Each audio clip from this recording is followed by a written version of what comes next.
Hey everyone, this is Paige from Harmonic Egg Canada. Hope you all are doing well. Thank you for tuning in. Today is all about part 2 of my little short documentary of me changing this harmonic egg space and getting ready to open up to the public and start seeing clients. So I wanted to sort of show you from the past video how much has changed and how much of the vision has come true, how much didn't really come to fruition, and sort of what I've learned along the ways, and give you an update on the space. You know, maybe my goal here would be to help you envision your own space and see what might work for you, give you some inspiration, some ideas, and we'll go from there. So I'm going to do a quick walkthrough video and sort of talk to you about everything that you see here. This is the main entrance reception. This is the first thing that you see when you enter, but I'll zoom around and show you everything that's changed. Okay, so I'm going to walk us through the front doors. You can kind of get an impression. It's not furnished yet, but all the construction and sort of painting is done. So right away, we put in new floors here, which was fun. It made a huge change, and it actually helped to soften some of the sound that was bouncing around in this type of space, which is quite tall ceilings. We put in the new lights. You can see the sign, of course, which I mentioned, which I love. The reception desk, I kind of lucked out, and the previous tenants just left it behind. So it just worked out that the tabletop is actually like the same green as the walls. Total fluke, total accident. I did not plan on that. But this is our retail shelving, I think, that I showed in the other video, the update. So we still have to populate that with all of our product. I found a vintage mid-century couch online that I just thought worked with all the teal colors. So I don't know about you guys, but I love vintage things. So I like to add some vintage touches. It's not all brand new and matchy-matchy, but that's just my style. And then for this wall, we just wanted to do a pop of some color, because when you're back here at reception, it kind of gives a different look to the space. Just wanted to break it up, and using color is a great way to do that. So this room, eventually, if you remember in the last video, this wall was a couple feet back. So we moved the wall. So this room actually has the potential to be our second egg room when we grow to that capacity. And I did yellow in here as well, changed the light fixtures. And then back here, we continued the teal color. And on my hunting, I also found this Edwardian kitchen cabinet. Apparently it came here from South Africa 80 years ago, and I just love it because I wanted a little bit of a kitchen area where I can, you know, make smoothies and juices and have lunch and stuff, but I didn't want to buy just a, you know, standard table. I wanted something cute, so I found that for like a couple $100 online. I love searching for antiques. So this I also painted yellow so that when you kind of turn your head, you just get a little pop of the color that invites you in. And all of our scrap paint is here. You might remember the first video, this was completely shut in. So we did this archway that we talked about so that we could make room for the egg. And before your eyes, this is where the egg will be.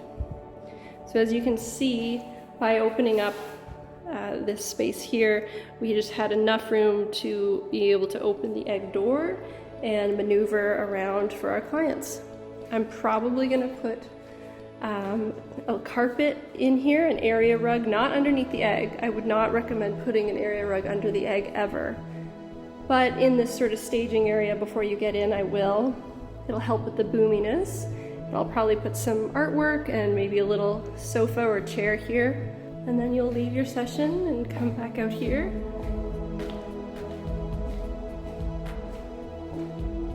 And come say hi to me when you're all done. So I thought I would just bring up a couple key points to this process and some of the stuff that I wasn't maybe expecting, and maybe things that you want to consider as you go through renovating. Your budget. So I was very practical on the things that I wanted changed, and they were very deliberate. and simple in theory, but construction still takes time. It still takes skilled laborers. So make sure you have a healthy budget that has a range of maybe $2,000-3,000 to move, to play with, because unexpected stuff comes up. I was lucky that all of this building is pretty new. Everything that I was doing was artificial, it wasn't structural. But you don't always know that going into construction. You don't know what's behind a wall, so I would just keep that in mind with having that little bit of play. One thing that I noticed is I spend so much money on paint. Well, what to me so much money is like, you know, I think I probably spent $600 just on paint. Mind you, these are 16-foot, 20-foot walls. They're really tall, guys. And the corridor is really long. It's a bigger space than I thought I was going to be able to find. I lucked out, and it's about 1,400 square feet. Most of it I didn't even have to paint, but when you're doing bold colors, you got to make sure you got a really good, you know, second coat, you know, touch-ups, just to make sure that, you know, the boldness comes through in the color. So that was kind of an unexpected amount that just was like, okay, I need another can, like every couple of days. Don't get discouraged by the tiny little steps that it takes to just make everything the way that you want it. You know, I think I had to call my telephone company 3 or 4 times to get the right line, because there's a huge like telecom closet there that has all of these different wires and connections, and it took me a while to find the right one to actually plug in and start using my phone after like paying for the service for a couple of weeks. And then after that, it's like, oh, you have to call in again and make a voicemail password and call them to get the temporary one. Like, just all these little things that should be easier, but they're not. They're just little annoyances, so don't get discouraged. Just push through.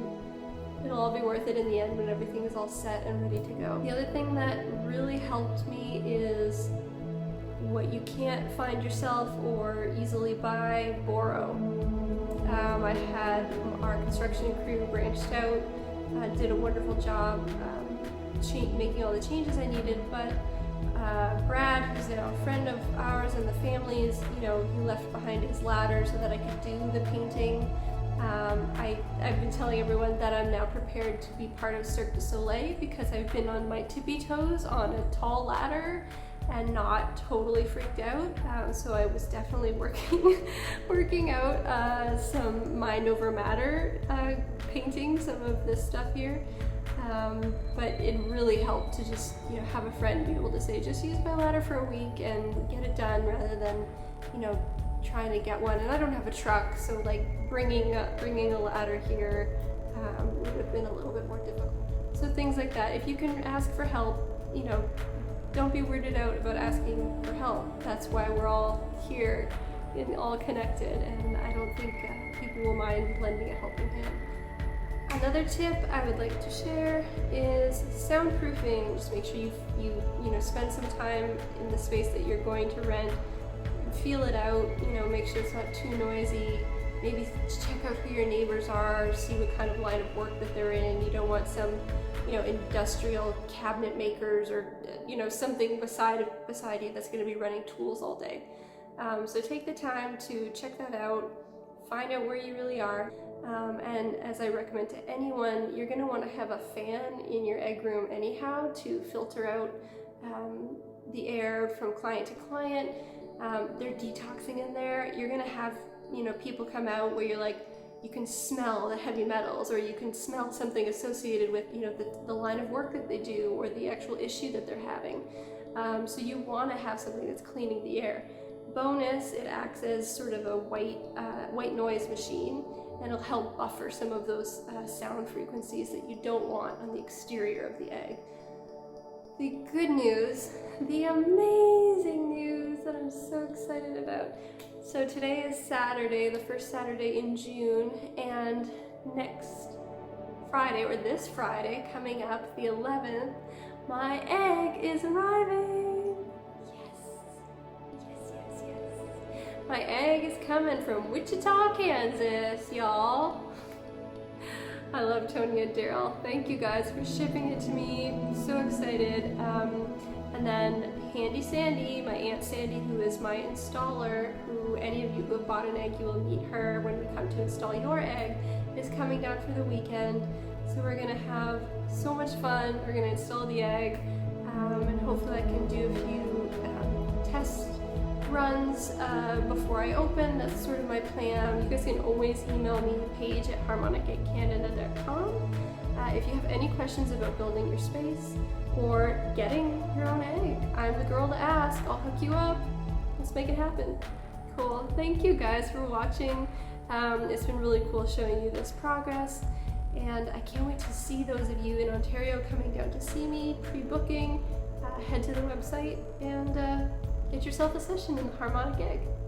Hey guys, have a great day. Bye.